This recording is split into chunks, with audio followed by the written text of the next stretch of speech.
The cold seeped through Maya Chen's ghillie suit where she lay prone on the ridge, her cheek pressed against the stock of her MK-13 sniper rifle. 6 hours in position.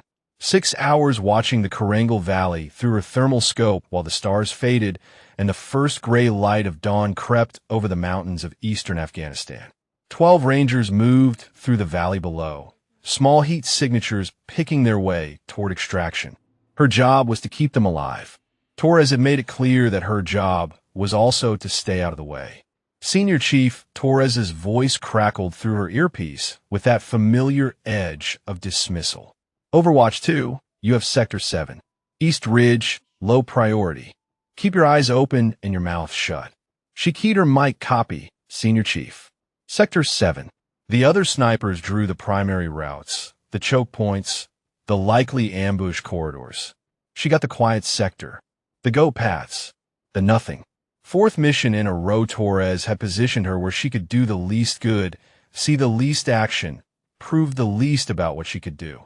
Maya adjusted her scope and began her scan. The mountains here held secrets in every shadow, and she had learned long ago that quiet sectors had a way of becoming loud without warning. That was the thing about underestimation. People who dismissed you never saw you coming, but they also never saw what was coming for them. Movement. East Ridge, 900 meters out. 3 figures emerged from behind a rock formation, moving with purpose that had nothing to do with herding goats. She tracked them through her thermal, watching the signatures bloom bright against the cool mountain stone. She keyed her mic. Overwatch 2, reporting 3 military-age males. Grid reference Echo 7-9er, moving to elevated position overlooking the valley floor. Torres responded within seconds. Probably locals. Goat herders use those paths. Hold position. Maya watched the figures reach their destination and begin unpacking equipment. The shape that emerged was unmistakable even at this distance. Long barrel, bipod, ammunition belt. Overwatch 2, she said, keeping her voice level. Contacts are establishing a PKM position. They have a clear firing lane on Ranger element. Static. Then Torres again, irritation bleeding through. Chun, I said hold position. You are seeing goat herders. Do not clog comms with phantom contacts. Focus on your sector and let the professionals handle threat assessment. The professionals. She bit down on the response that wanted to come. 3 years in special operations. Top of her sniper school class. 14 confirmed kills across 2 deployments. But Torres had decided before she ever arrived that she did not belong, and nothing she did would change his mind. She watched the PKM team settle into position. Watched them sight down into the valley where 12 Americans walked toward a place they would never walk out of. More movement in her scope. Another position, 200 meters south of the first. 2 more fighters with an RPG launcher. Then another cluster further east. Then more on the North Ridge. Maya counted. 14 fighters. 18. 23. She stopped counting at 30 because the number no longer mattered. What mattered was the geometry. 3 sides of a box. PKM positions for suppressive fire. RPG teams for vehicles and cover. Riflemen to finish whatever the heavy weapon started. A textbook ambush, and the Rangers were walking directly into the kill zone.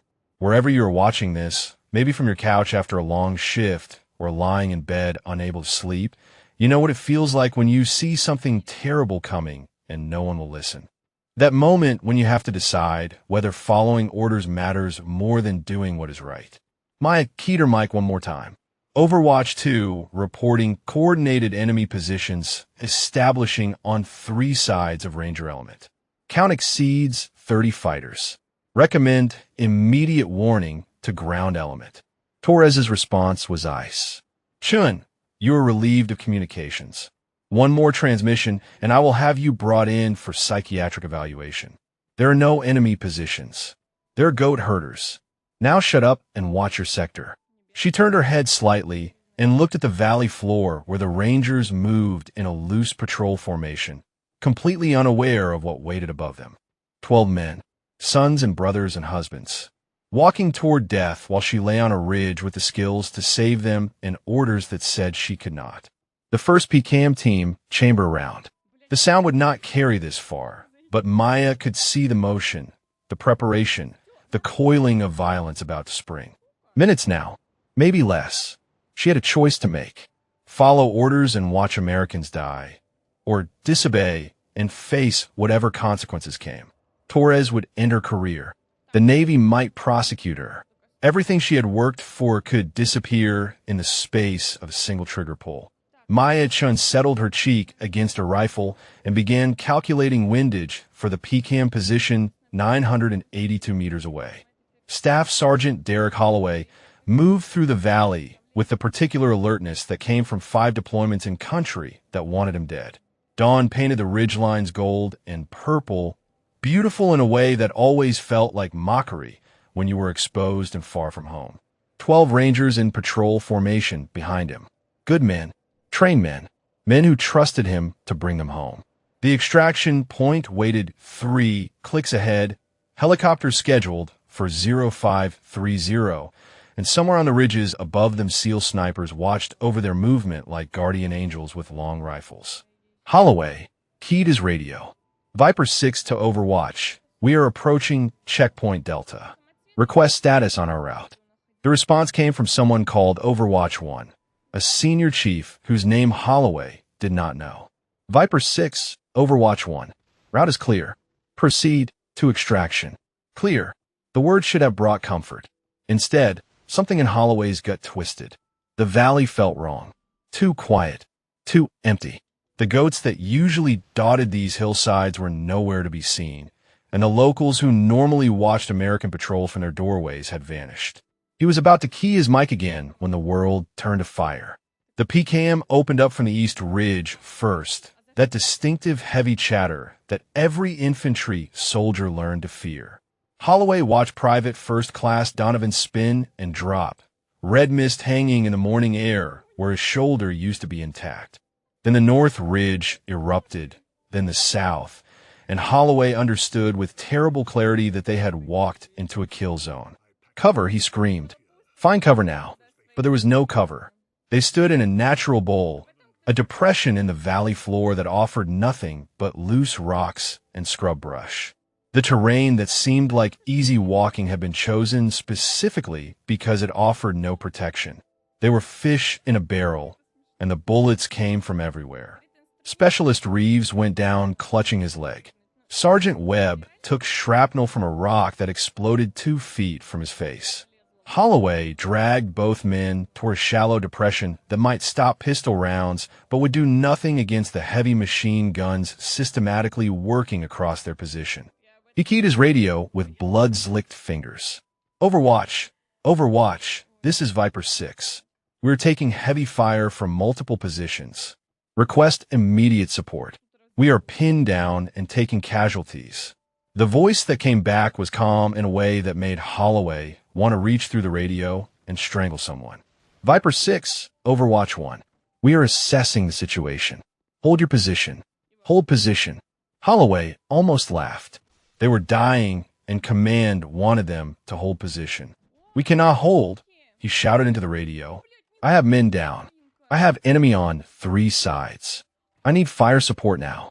An RPG streaked down from the North Ridge and detonated 15 meters to his left. The blast wave knocked Corporal Martinez flat, and when the dust cleared, Martinez was not moving right. Something wrong with the angle of his neck, the stillness of his chest. Holloway counted muzzle flashes through the chaos. East Ridge, North Ridge, South. At least 25 shooters, probably more. Professional spacing. Coordinated fire. This was not some random Taliban ambush thrown together by farmers with rifles.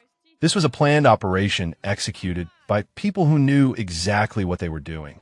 He did the math that every infantry leader learned to do in moments like this. 12 men, standard combat load, current rate of fire. 6 minutes of ammunition, maybe 7 if they were disciplined. Then empty magazines and fixed bayonets against 30 enemies on the high ground. Return fire, he ordered because there was nothing else to order. Make them pay for every inch. His Rangers fought. God, they fought. Webb was bleeding from his face, but still putting rounds down range.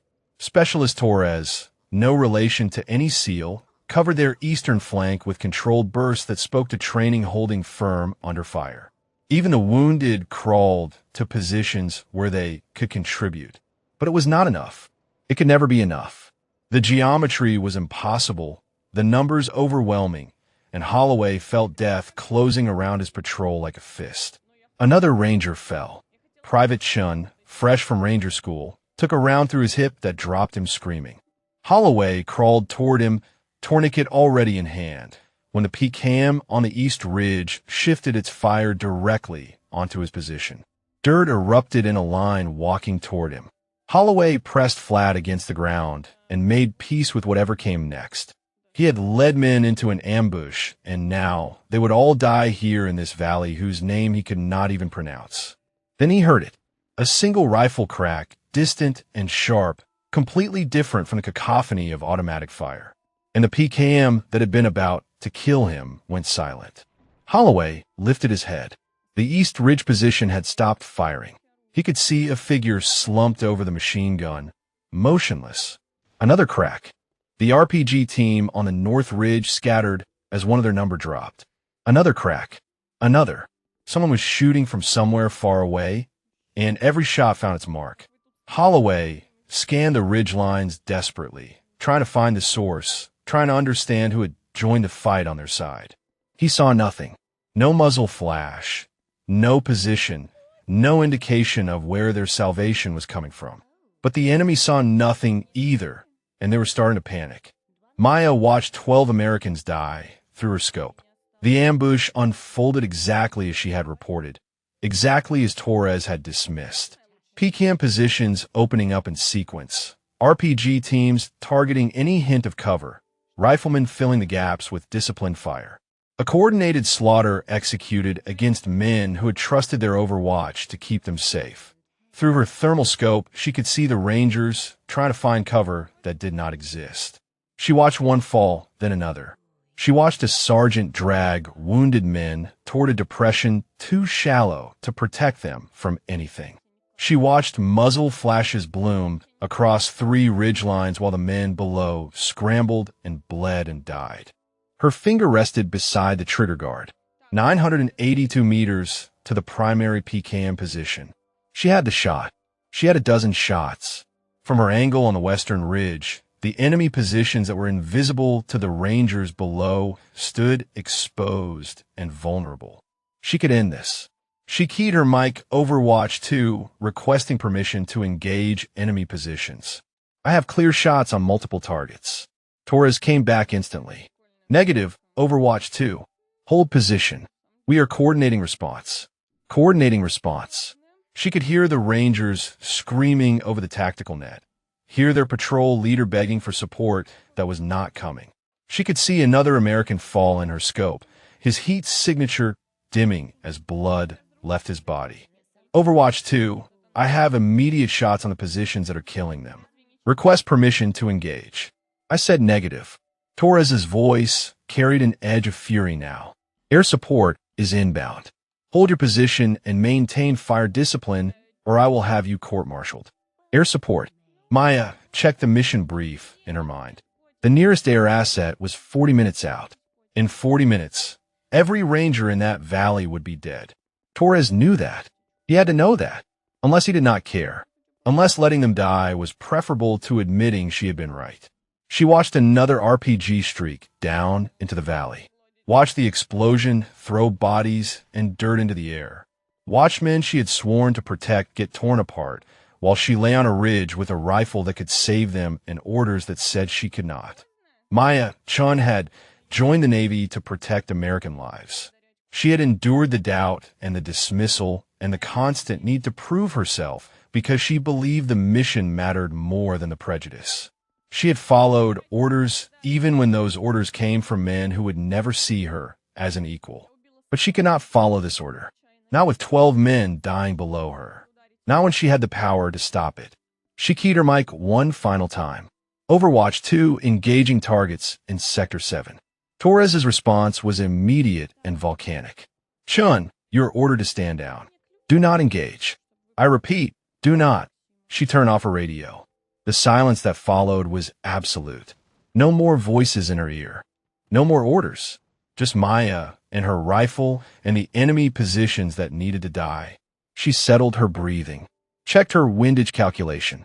The first PKM was 982 meters out. The gunner hunched behind his weapon, pouring fire into the valley. Crosshairs centered on his chest. Exhale. Pause. Squeeze. The rifle kicked against her shoulder, and the gunner slumped over his weapon. She worked the bolt, smooth and automatic, and acquired the assistant gunner before he understood what had happened. Second shot, second kill. She shifted to the RPG team on the North Ridge. 1,047 meters. 2 men scrambling to reload. The loader took her third round through the spine. The gunner tried to run, and her fourth round dropped him before he made it 3 steps. Maya entered the place that every sniper knows, that state of absolute focus where the world narrows to mathematics and physics and the simple mechanical action of sending death downrange. Range calculation, wind adjustment, trigger squeeze, work the bolt, acquire, repeat. The enemy fighters could not see her. Her position on the western ridge was outside their ambush geometry, a flank they had not planned for because they had not known she existed. One by one they died, without ever knowing where the bullets came from. She took the second PKM team at 912 meters. Took a fighter trying to reposition at 1,016 meters. Took a spotter who made the mistake of standing up to search for her at 1,180 meters. For minutes. 19 rounds. 14 confirmed kills. The enemy fire began to slacken. The coordinated ambush dissolved into chaos as fighters realized they were being hunted by something they could not see or understand. Some tried to retreat, and she dropped them as they ran. Others pressed flat against the rocks and stopped shooting, suddenly understanding that any movement meant death. The valley below grew quieter. Rangers who had been pinned and dying now had room to breathe, to move, to tend their wounded. Maya kept scanning, kept hunting, kept killing anything that threatened the men she had disobeyed orders to save. Her radio sat silent beside her. Somewhere Torres was screaming into a frequency she could no longer hear. Somewhere her career was ending. But 12 Americans were still breathing in that valley, and nothing Torres could do to her would ever make that the wrong choice. Holloway pressed his face into the dirt and waited for the PKM to finish what had started. The heavy rounds walked across the ground toward him, inevitable as a heartbeat, and he thought about his daughter back in Georgia who would grow up without a father. Then the shooting stopped. He lifted his head, expecting to see the gunner reloading, expecting the brief pause before the killing resumed. Instead, he saw a figure slumped over the machine gun, motionless against the morning sky. Another rifle crack echoed across the valley, distant and precise. The RPG team on the North Ridge came apart, one man dropping instantly while the other scrambled for cover he would never reach. A third crack, and he fell too. Holloway's mind raced through possibilities. Air support was 40 minutes out. The SEAL Overwatch positions were on the wrong angle to hit those targets. Someone else was shooting, someone he could not see, and every shot they fired saved American lives. Who the hell is that? Webb shouted from his position 10 meters away, blood still streaming down his face. Holloway shook his head. He scanned the ridgelines desperately, searching for muzzle flash, for any indication of where their guardian angel had positioned. The western ridge showed nothing but rock and scrub. No glint of glass, no movement, no sign that anything human existed there at all. But the shots kept coming. Crack, crack, crack. Each one deliberate, each one lethal. The enemy positions that had been shredding his patrol fell silent one by one as an invisible rifle reached out and touched them with terrible precision. The Taliban fighters began to panic. Their coordinated ambush dissolved into chaos as men who had expected easy slaughter found themselves hunted instead. One tried to reposition and dropped mid-stride. Another broke from cover to run and made it 3 steps before the distant rifle found him. Holloway seized the moment. Rangers, he bellowed. Shift fire to the North Ridge. Keep their heads down. His men responded with the discipline that made Rangers what they were. Even wounded, even terrified, they put rounds downrange and added to the pressure that invisible sniper had created. The enemy fighters who had not already died pressed flat against rocks and stopped shooting, suddenly more afraid of drawing attention than of losing their quarry. Sergeant Torres, Holloway called out, "Get the wounded consolidated. Webb, cover the east." He crawled toward Private Chun, the young ranger who had taken a round through the hip. The kid was pale and shaking but conscious, his hands pressed against the wound while blood seeped between his fingers. Holloway pulled the tourniquet tight and watched some color return to the boy's face. "You're going to be fine," Holloway told him. "Just keep pressure on it." The valley had grown quiet. Occasional single shots still cracked from that impossible distance, but the volume of enemy fire had dropped to almost nothing. Holloway risked raising his head above the shallow depression and surveyed the battlefield. Bodies littered the ridgelines. Enemy fighters who had expected to massacre Americans now lay sprawled across the rocks they had used for cover. He counted at least a dozen visible from his position, and he knew there were more on the angles he could not see. His radio crackled. "Viper 6, this is Overwatch 1. Extraction inbound. ETA 15 minutes. Secure your casualties for movement." Holloway keyed his mic. "Overwatch 1, Viper 6. Who was providing fire support from the western ridge? That sniper just saved my entire patrol." Silence stretched for a long moment. Then Torres responded, his voice flat and controlled. "Situation is under control, Viper 6. Focus on your casualties. Extraction is priority." Holloway recognized evasion when he heard it. Someone had saved his men, and the SEAL team leader did not want to talk about who. He looked around at his rangers. 2 dead, their bodies already being prepared for transport with the gentle respect that soldiers showed their fallen. 4 wounded, including Chun with his hip and Webb with his face. 6 still combat effective, though every one of them would carry this valley in their nightmares for the rest of their lives. They should all be dead. The ambush had been perfect, the kill zone inescapable. By every calculation of warfare, 12 body bags should be heading home to 12 families. Instead, 10 men still breathed because someone on a distant ridge had decided to fight for them. Webb limped over, a field dressing pressed against his cheek. "Staff Sergeant," he said quietly, "I counted 14 shots from that western position. Maybe more. Every single one of them hit." Holloway nodded. He had counted too. "Whoever that was," Webb continued, "they're either the best sniper I have ever seen or the luckiest. And I do not believe in luck." Neither did Holloway. 14 shots, 14 kills, at ranges that had to exceed 1,000 meters. Shooting from an angle the enemy never anticipated, with timing and precision that spoke to extraordinary skill. That was not luck. That was mastery. The helicopters appeared on the horizon, rotors beating the morning air. Holloway watched them approach and thought about the questions he would ask when they reached base. Someone had saved his patrol. Someone command did not want to acknowledge. He intended to find out who. Maya sat alone in the team room at Forward Operating Base Chapman, methodically cleaning her rifle while the morning sun climbed higher outside. The familiar ritual of disassembly and maintenance steadied her hands even as her mind replayed the valley. 19 rounds fired, 14 confirmed kills, ranges between 890 and 1,180 meters. For minutes of shooting that had ended careers and saved lives in equal measure. Her career was over. She knew that with the same certainty she knew her ballistic tables. Torres would see to it. The Navy would process the paperwork, and Petty Officer Second Class Maya Chun would become a cautionary tale about what happened when female operators forgot their place. Her hands did not shake. She had made her choice with eyes open, and she would make it again. The door slammed open and Torres filled the frame, his face dark with fury. He crossed the room in 3 strides and stood over her, close enough that she could see the vein pulsing in his temple. "You're done," he said. "You understand that? Done.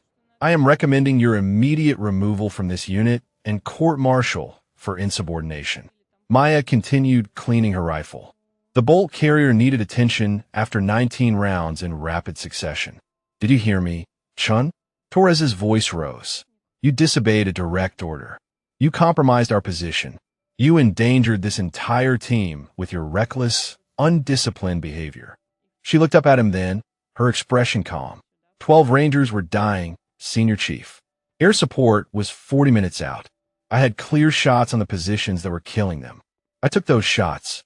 That was not your call to make. Maya set down the bolt carrier and gave Torres her full attention. Then whose call was it? Yours? Because you told me those fighters were goat herders. You told me to stop clogging comms with phantom contacts. While you were assessing the situation, Americans were bleeding out in that valley. Torres leaned closer, his voice dropping to something cold and dangerous. You are a sniper, Chun. Your job is to follow orders. Not to decide which orders are worth following. Not to play hero because you think you know better than your commanding officer. My job is to protect American lives. Maya stood, and though Torres had 6 inches on her, she did not give ground. I did my job, Senior Chief. 10 men are going home to their families because I did my job. If you had done yours, I would not have needed to disobey you. For a moment, she thought Torres might strike her. His hands clenched at his sides, and something violent moved behind his eyes. Then he stepped back, his expression settling into the bureaucratic mask of a man who knew how to destroy careers through proper channels. You are confined to quarters pending investigation, he said. You will surrender your weapon and your communications equipment. You will speak to no one about this incident until the JAG office contacts you. Is that understood? Maya held his gaze. Understood, Senior Chief. She began reassembling her rifle with precise, unhurried movements. Torres watched her for a long moment, perhaps expecting defiance or tears or some acknowledgement that she understood the magnitude of what she had done to herself. She gave him nothing. Chief Petty Officer Walsh stood in the doorway, his weathered face unreadable. He had served with Torres for 3 years, had watched Maya be sidelined and dismissed, and assigned to positions where she could not prove herself. He said nothing now, but his eyes met Maya's briefly, and something complicated passed between them. Walsh, Torres said without turning around.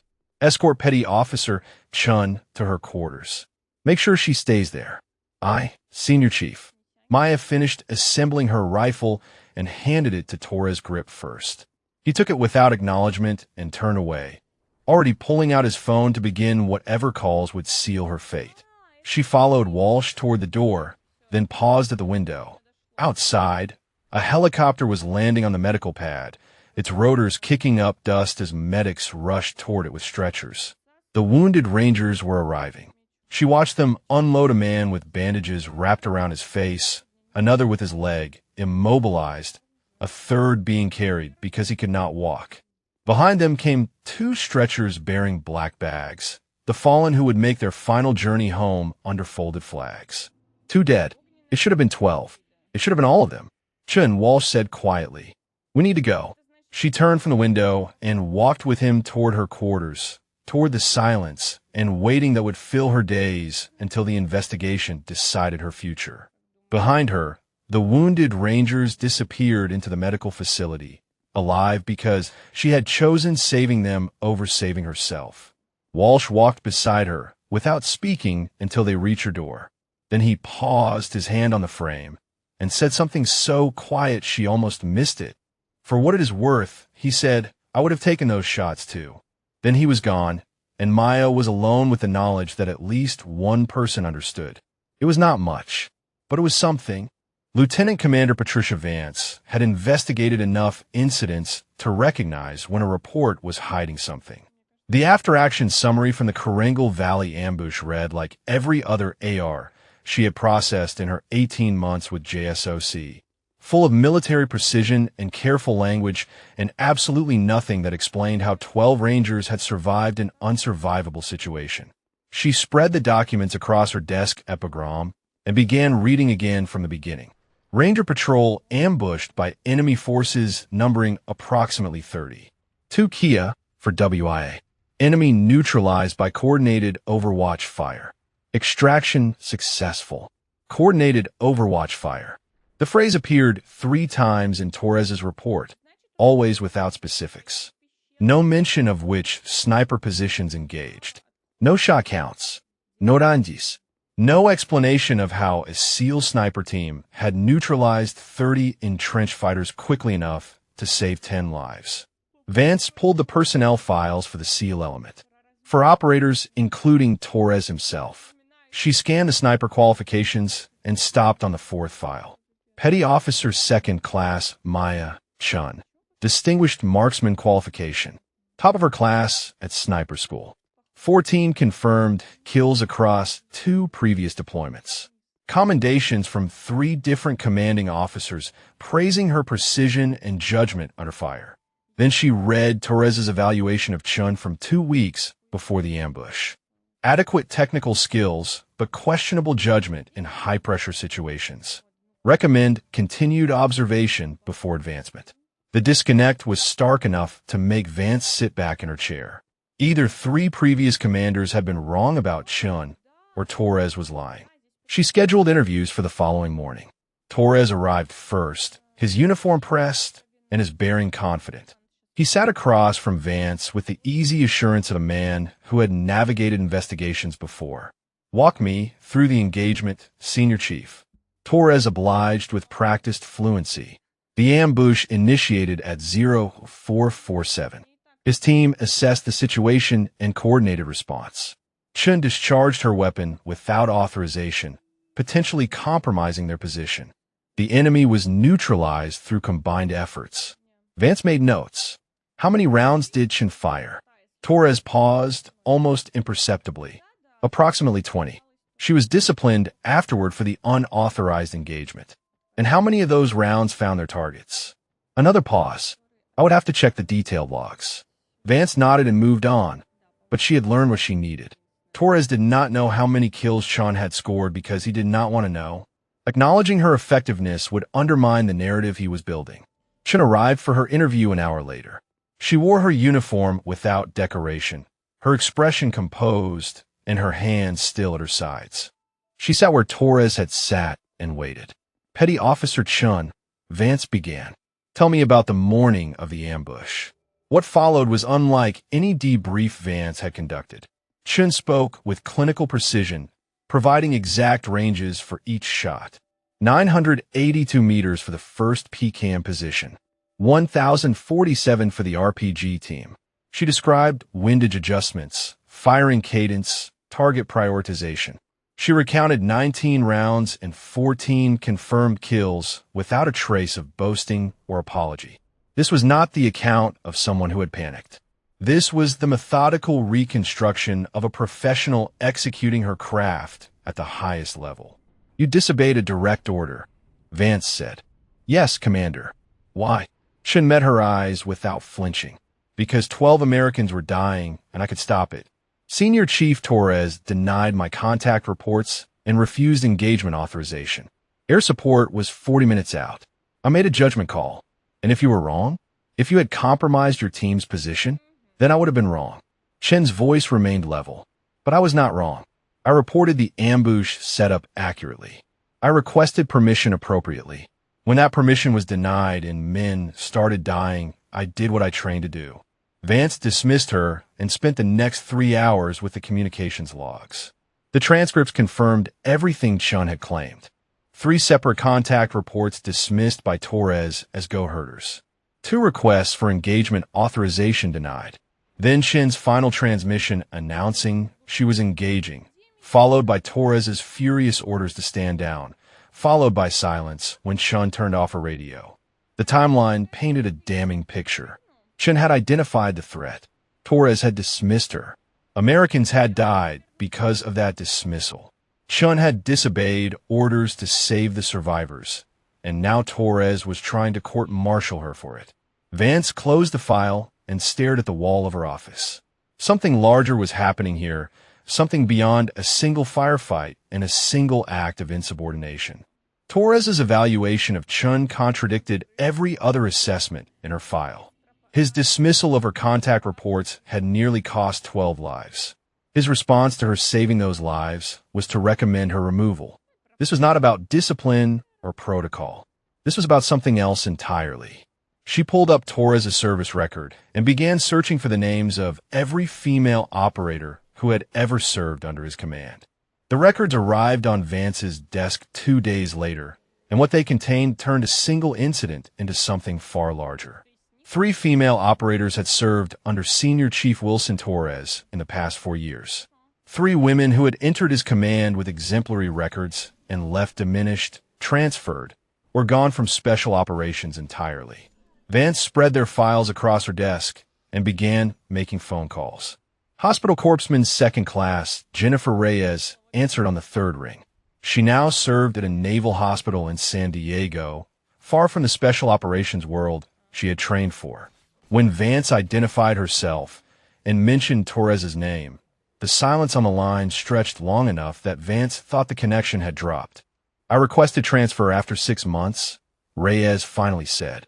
Her voice carried the careful neutrality of someone who had learned not to complain. Irreconcilable differences in operational philosophy. Vance pressed gently. "Can you be more specific?" Another pause. "Every mission, I was assigned to rear positions. My medical assessments were overruled by operators with no medical training. When I raised concerns about wounded teammates, Torres told me I was being emotional." She exhaled slowly. "After the 4th time he countermanded my triage decisions, I requested transfer. It was that or watch someone die because he would not listen to the only person in the room with actual medical knowledge." "Did you file a formal complaint?" Reyes laughed, but there was no humor in it.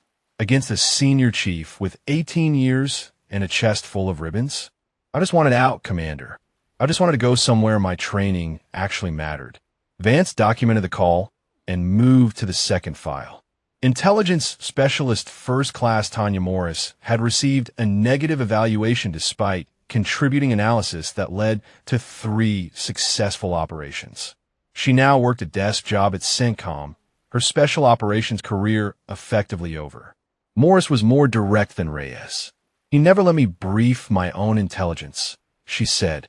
"Every time I prepared an assessment, Torres would have a male officer present it. My name stayed on the paperwork, but I was never in the room when decisions were made." "Why not?" Morris's voice hardened. "He told me once that field commanders would not trust intelligence coming from a woman. Said he was protecting me from their bias by keeping me behind the scenes.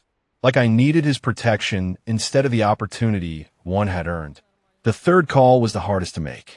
Explosive Ordnance Disposal Technician First Class Lisa Park had left special operations entirely. She had left the Navy entirely. Vance found her through a civilian contact number, working as an engineer for a private firm in Seattle. Park listened to Vance's questions in silence, then responded with the bluntness of someone no longer bound by military courtesy. "Torres told me directly that women lack the psychological stability for high-intensity operations." Her words came flat and tired, carrying the weight of battles fought and lost. "He said it in front of the whole team during a mission brief. When I objected, he put me on administrative duty for 2 weeks. Claimed I was proving his point by getting emotional." "Did anyone support you?" "Some of them wanted to. I could see it in their faces. But Torres had been there longer, ranked higher, knew all the right people. Speaking up for me meant putting themselves in his crosshairs." She paused. "I do not blame them for staying quiet. I blame the system that made staying quiet the smart career move." Park had one more thing to add before ending the call.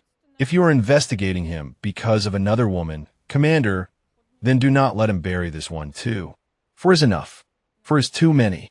Vance spent the rest of the day organizing her findings. 3 women over 4 years. A hospital corpsman whose medical expertise was dismissed. An intelligence analyst silenced in briefing rooms. An EOD technician driven out of the Navy entirely. Each one with records that contradicted Torres's evaluations. Each one with stories that painted the same portrait of systematic exclusion. And now Maya Chun, whose accurate intelligence had been ignored and whose extraordinary skill had been punished because acknowledging either would mean admitting Torres had been wrong. Vance compiled her report and requested a meeting with the JSOC commander. This was no longer about one firefight in the Karangal Valley. This was about a senior NCO who had spent years sidelining qualified women, and whose prejudice had finally nearly cost 12 Rangers their lives. She thought about Chun confined to quarters, waiting to learn if her career would survive saving American lives. She thought about Torres in the team room, confident that the system would protect him as it always had. Not this time, Vance thought. Not if I have anything to say about it. She gathered her files and headed for the commander's office. The shrapnel wound in Marcus Webb's shoulder had started healing by the time he reached Fort Benning, but the questions in his head only grew louder with each passing day. He sat in his base, housing quarters, medical leave stretching before him like an accusation, and replayed the valley for the 100th time. The PKM fire walking toward his position, the certainty of death, and then that rifle, crack after crack after crack, turning the slaughter into salvation one precise shot at a time. 14 kills. Webb had counted the bodies himself before extraction, moving through the ridgelines while his face still bled. 14 enemy fighters dropped at ranges that pushed the limits of what sniper rifles could do. Whoever had been on that western ridge was not just good. They were extraordinary, and no one would tell him who they were. He called Holloway 3 days after arriving stateside. The connection crackled with a particular distortion of calls routed through military networks halfway around the world.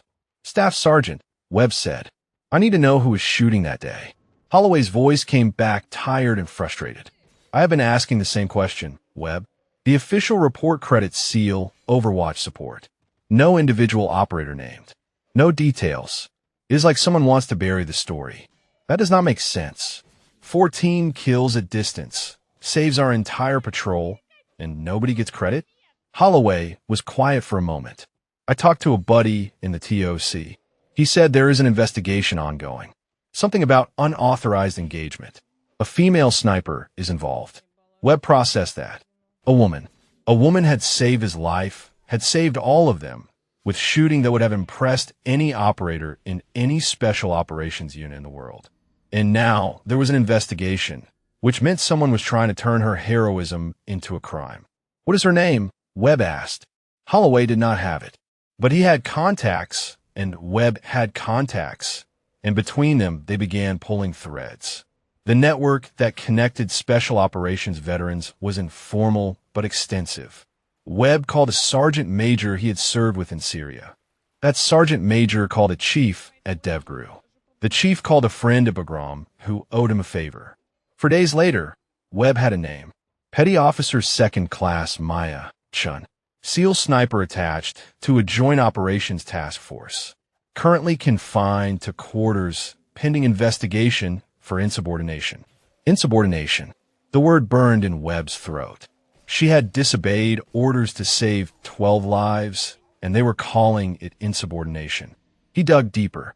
His buddy at Bagram sent him unofficial details in encrypted messages that would disappear after reading. Chun had reported the ambush setup before it happened. Her team leader had dismissed her warnings. When men started dying, she had requested permission to engage and been denied. So she had turned off her radio and done what needed doing. Webb sat with that information for a long time. He thought about the moments before the rifle started firing, when he had been lying in the dirt making peace with death.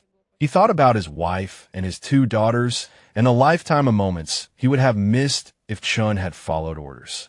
She had chosen them over her career. She had chosen strangers over herself. And now the system was punishing her for it.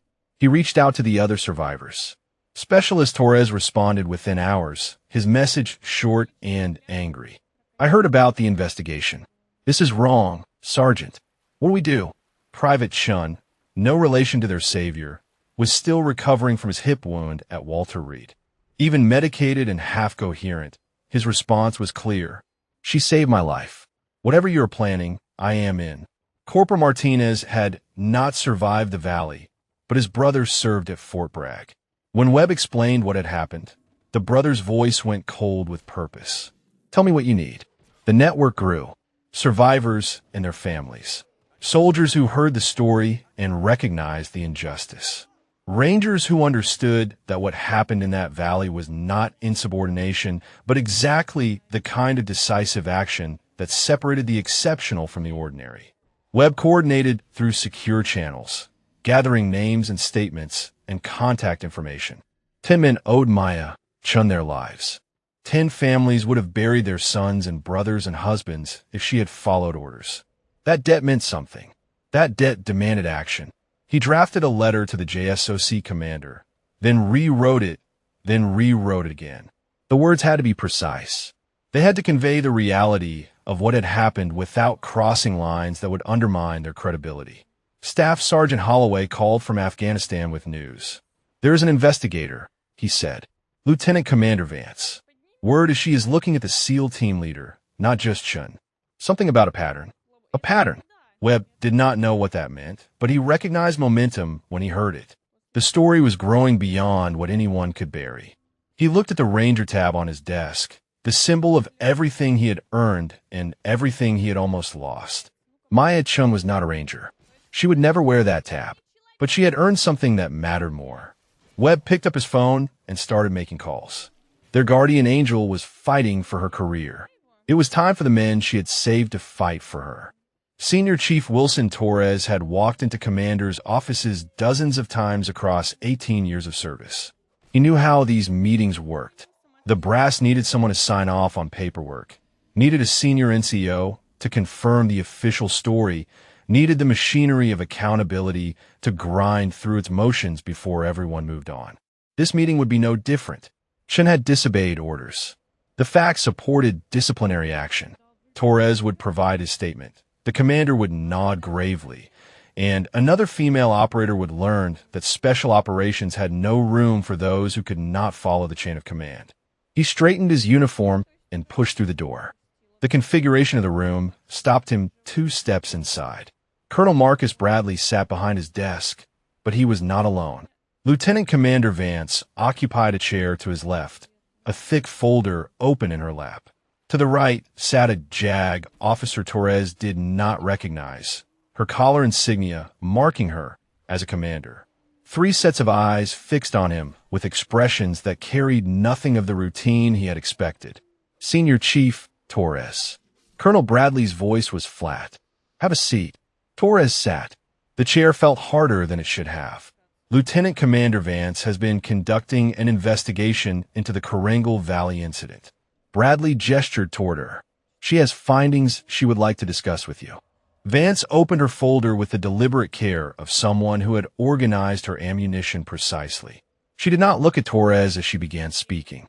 "Senior Chief, I have reviewed the communications logs from the morning of the ambush. At 0431, Petty Officer Chun reported 3 military-age males establishing a position on the East Ridge. You dismissed the report as goat herders. At 0439, she reported those same individuals setting up a PCAM emplacement with clear firing lanes on the Ranger patrol. You told her to stop clogging comms." Torres kept his expression neutral. Chun was inexperienced. She misidentified. At 0446, Vance continued as though he had not spoken. Chun reported a coordinated ambush being established with over 30 fighters on 3 sides of the valley. You threatened her with psychiatric evaluation if she transmitted again. The room was very quiet. The ambush initiated at 0447. Vance turned a page. Chun requested permission to engage at 0448. You denied that request. She requested again at 0449, noting that Rangers were dying. You denied again and threatened court-martial. Torres felt the first cold touch of something he did not want to name. This was not how the meeting was supposed to go. At 0450, Chun announced she was engaging and turned off her radio.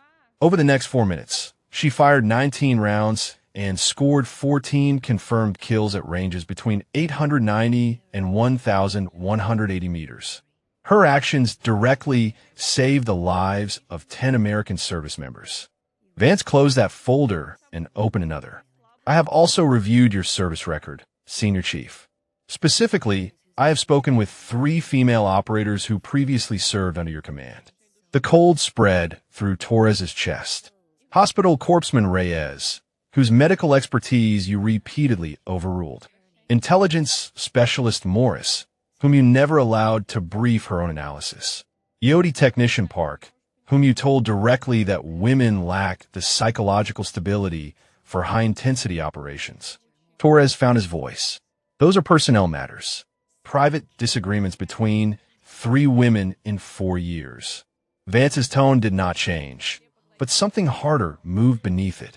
3 women with exemplary records who left your command diminished, transferred, or driven from special operations entirely. And now a 4th, whose accurate intelligence you dismissed and whose extraordinary performance you are attempting to court-martial. Colonel Bradley leaned forward. Senior Chief, I'm going to ask you one question, and I want you to think very carefully before you answer. Torres met the colonel's eyes and saw nothing there that offered hope. If Petty Officer Chun had followed your orders and held her position, how many Rangers would have died in that valley? The question hung in the air. Torres opened his mouth, closed it, opened it again. The mathematics were inescapable. The geometry was absolute. 12 men in a kill zone with 30 shooters and no air support for 40 minutes. He had no answer that would save him. The JAG officer spoke for the first time. Senior Chief Torres, you are being relieved of operational command effective immediately, pending formal investigation into conduct unbecoming an officer and potential violations of equal opportunity regulations. Torres stood abruptly. Colonel, I have 18 years of service. I have led operators through. Bradley cut him off with a raised hand. You have 18 years of service that apparently included systematically marginalizing qualified personnel based on gender. His voice carried the quiet fury of a commander who had trusted the wrong subordinate. 12 families almost lost their sons and brothers because you would not trust a sniper whose only failing was being a woman. That is not leadership, Senior Chief. That is liability. Torres looked around the room for an ally and found none. Vance watched him with professional detachment. The JAG officer was already making notes.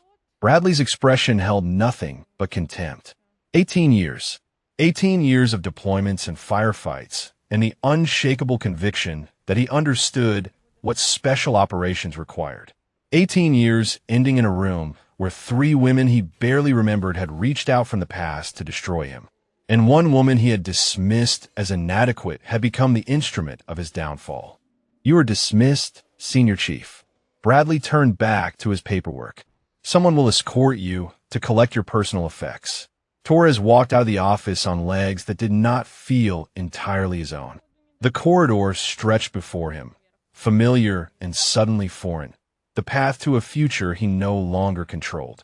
Behind him, he heard Vance's voice, already moving on to the next item of business.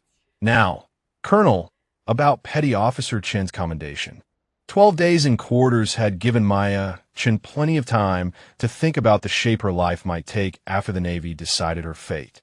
She had mapped out the possibilities with the same precision she applied to ballistic calculations.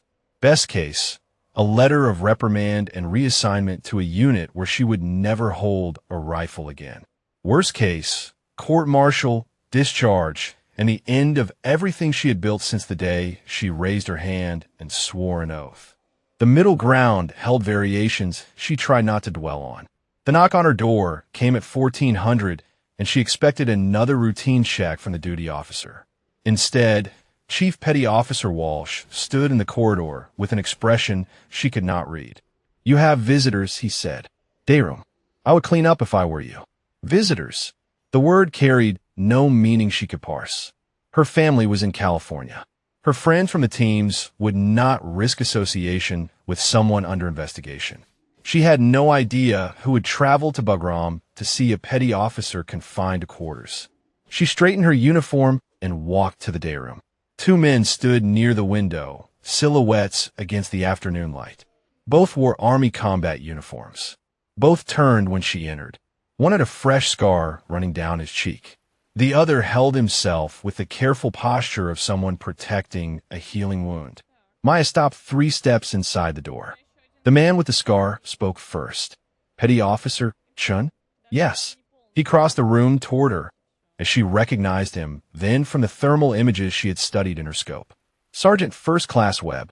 The one who had been bleeding in the dirt when the Pecan fire walked toward his position. "I'm Marcus Webb," he said. "This is Staff Sergeant Derek Holloway. We were in the valley." The valley. Such a small word for the place where she had ended her career and saved their lives. Holloway stepped forward. His eyes moved across her face as though memorizing features he had never expected to see. "We have spent 2 weeks trying to find out who was on that ridge. Nobody would tell us. The official report buried your name like it was something to be ashamed of." Maya did not know what to say, so she said nothing. Webb spoke again, his voice rough with something that might have been exhaustion or might have been something else entirely. "I was lying in the dirt that morning, petty officer. I had shrapnel on my shoulder and blood in my eyes, and I was listening to my brothers die around me. I made peace with it. I said goodbye to my wife and daughters in my head because I knew I was never going to see them again." He paused, and Maya watched his jaw tighten with the effort of control. "Then I heard your rifle. One shot, and the machine gun that was about to kill me went quiet. Another shot, and the RPG team dropped. You fired 19 times, and every single round found someone who was trying to murder us. 14 confirmed kills," Maya said quietly. 5 of the shots were suppressive. Webb almost smiled. 14 kills at distances I cannot even imagine, while we were dying and nobody else would help. He shook his head slowly. "We came here to say thank you. We came here because 12 families have their sons and brothers and husbands because of what you did. Whatever happens with your career, whatever the investigation decides, we needed you to know that." Holloway reached into his pocket and withdrew something small. 10 of us made it home because of you," he said. 2 did not. Martinez and Donovan. They were dead before you started shooting, and there was nothing anyone could have done. But the rest of us, we are here because you made a choice. He opened his hand. A Ranger tab lay in his palm, the distinctive black and gold insignia that marked the Army's elite light infantry. Signatures covered the fabric in permanent marker, names written small and tight to fit them all. "You're not a Ranger," Holloway said. "You will never wear this tab. But every man who survived that valley signed it, and we wanted you to have it. You earn it the only way that matters." Maya took the tab. The fabric was warm from Holloway's hand. The signatures blurred slightly as she looked at them, and she realized her eyes were wet. She had trained herself to control every physical response, to steady her breathing and slow her heart, and keep her hand from shaking even when the world fell apart around her. But she had not trained for this. She had not prepared for gratitude. "I turned off my radio," she said. "I disobeyed a direct order. I knew what it would cost me." Webb nodded. "And you did it anyway, because following orders meant watching us die, and you could not live with that." "No." She held the tab against her chest. "I could not." Holloway glanced at Webb, then back at Maya. "We have been making calls," he said. "The other survivors, their families, people who heard what happened. There is a network now. People who know what you did and will not let it be buried." Webb picked up the thread. "Lieutenant Commander Vance is building a case that goes way beyond one firefight. Torres is finished. And you, Petty Officer Chun, you're going to come out of this with more than a letter of reprimand." Maya looked at the 2 men who had traveled halfway around the world to stand in a day room and thank her for saving their lives. She thought about the 19 rounds and the 4 minutes and the choice she had made when following orders meant letting Americans die. She had been prepared to lose everything. She had not been prepared to gain something she had never known she needed. "Thank you," she said, "for coming. For this."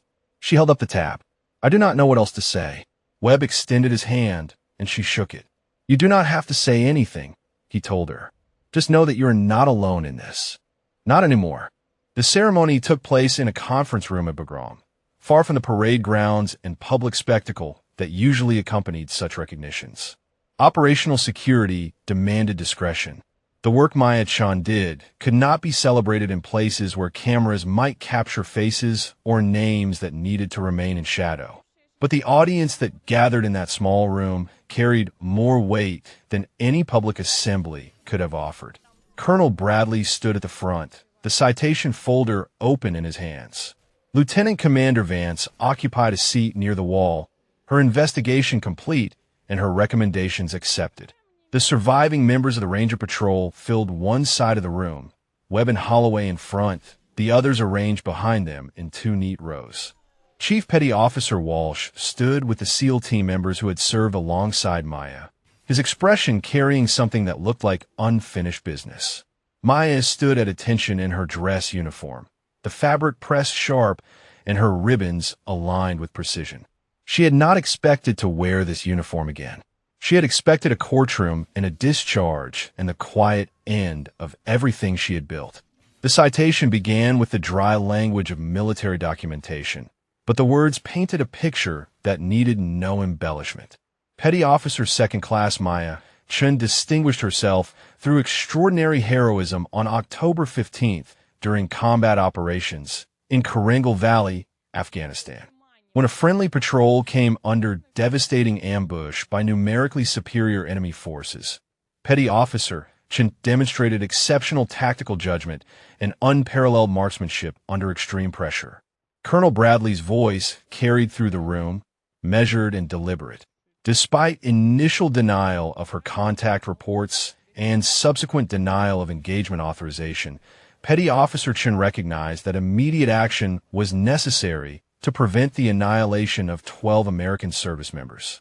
Acting on her own initiative, she engaged enemy positions at ranges between 890 and 1,180 meters, achieving 14 confirmed kills in approximately 4 minutes of sustained fire. Maya kept her eyes forward. She could feel the Rangers watching her, could sense their attention like heat against her skin. Her decisive actions directly neutralized the enemy ambush and preserved the lives of 10 American soldiers who would otherwise have perished. Petty Officer Chen's extraordinary courage, exceptional skill, and unwavering commitment to her fellow service members reflect the highest traditions of the United States Naval Special Warfare community. Colonel Bradley closed the folder and lifted a small box from the table beside him. He crossed to where Maya stood and opened it to reveal the silver star, its ribbon bright against the dark velvet. Petty Officer Chen, he said quietly as he pinned the medal to her uniform, your actions have prompted a comprehensive review of joint operations protocols. How female operators are assigned, how contact reports are evaluated, how engagement authorization is processed. He met her eyes. You did more than save 10 lives that day. You exposed failures that could have cost many more. Maya held his gaze. Thank you, Colonel. He stepped back, and the room broke into applause that felt strange in such a small space. The Rangers clapped longest, Webb and Holloway leading the others in recognition that transcended service branches and unit loyalties. When the applause faded, the room began to shift into the informal patterns of a reception. Maya found herself surrounded by Rangers who wanted to shake her hand, to say words they had carried across oceans to deliver. She accepted each greeting with the same composed courtesy, still not entirely certain how to navigate gratitude of this magnitude. Walsh approached when a crowd thinned. He waited until the nearest Ranger stepped away, then stood before her with his hands clasped behind his back. I owe you an apology, he said. His voice was low enough that only she could hear. I watched Torres sideline you for months. I saw what he was doing, and I said nothing. I told myself it was not my place. I told myself speaking up would only make things worse. Maya studied his face. She saw the weight of his silence etched in the lines around his eyes. I'm not sure I can forgive myself for that, Walsh continued. But I needed you to know that I see it now. And I needed you to know that the next time I see something wrong, I will not stay quiet. She considered his words for a long moment. I do not need your apology, Chief. I need you to keep that promise. Walsh nodded slowly. You have my word. He stepped away, and Holloway took his place. The staff sergeant held the Ranger tab they had given her days before, now mounted in a small wooden frame with a brass plate beneath it. We had this made, he said, so you could display it properly. The plate says what we could not fit on the fabric itself. Maya took the frame and read the inscription. To P.O. to Maya Chen. You were never a Ranger. But when Rangers needed you most, you answered. We will never forget. She traced the words with her fingertip. Thank you, she said. All of you. Webb appeared at Holloway's shoulder. There is one more thing, he said. We have been talking to survivors and their families. We want to stay connected, not just now, but going forward. You are part of our story, Petty Officer. We would like you to be part of our lives. Maya looked at the men who had come to find her, who had refused to let her sacrifice go unacknowledged. She thought about the choices that bring people together, about the moments when doing what is right means standing alone until others find the courage to stand with you. If you're watching this somewhere tonight, maybe you know what that feels like. Maybe you have faced a moment when following the rules meant betraying something more important. Maybe you chose the harder path, or maybe you wish you had. I would be honored, Maya told them, and she meant it. 6 months later, Maya Chun stood on a different ridge, watching a different kind of battle unfold.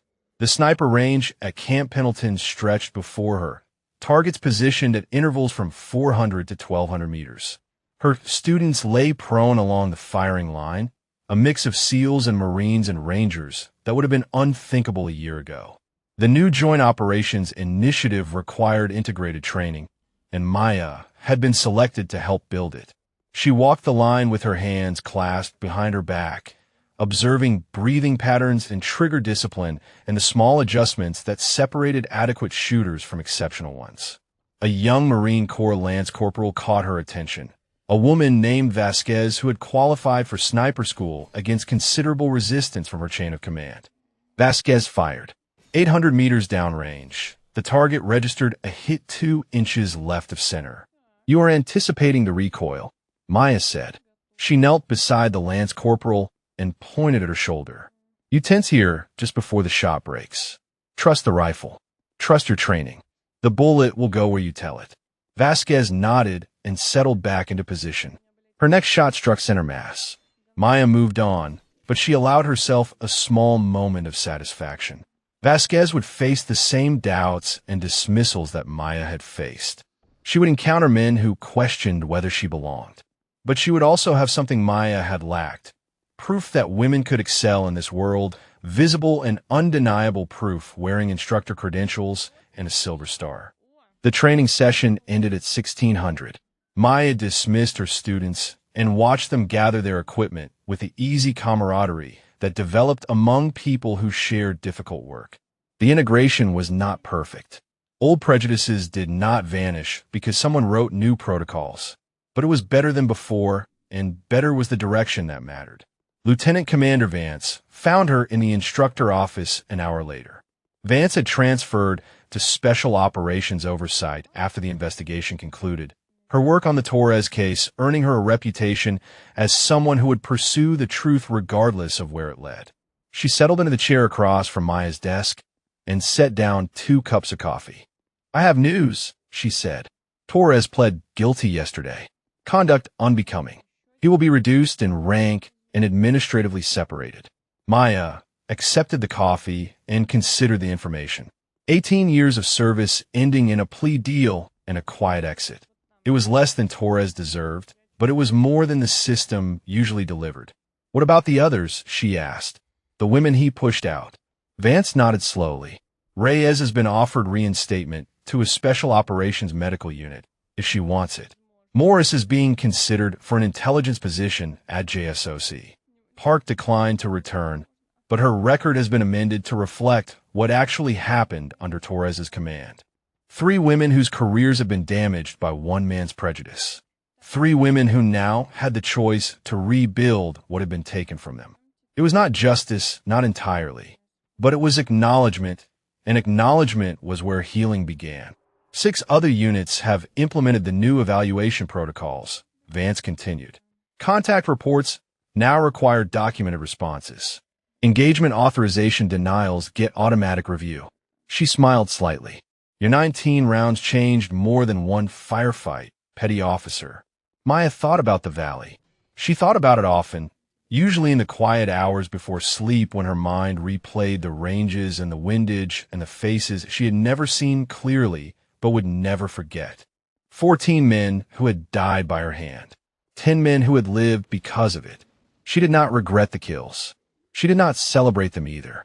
They were simply the weight she carried, the price of the choice she had made, when following orders meant watching Americans die. Her phone buzzed with a text message.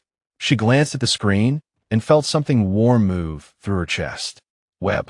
The reunion is confirmed for next month. Whole patrol coming. Families too. You better be there. She typed back quickly. I will be there. The bond between Maya and the Rangers had only deepened in the months since pogrom. They called on birthdays. They sent pictures of children and grandchildren. They remembered the valley together in ways that no one else could understand. She was not a Ranger, would never wear the tab except the framed one that hung in her quarters. But she was part of their story now, woven into the fabric of 12 lives that had almost ended on an October morning in Afghanistan. Vance stood to leave, then paused at the door. I almost forgot.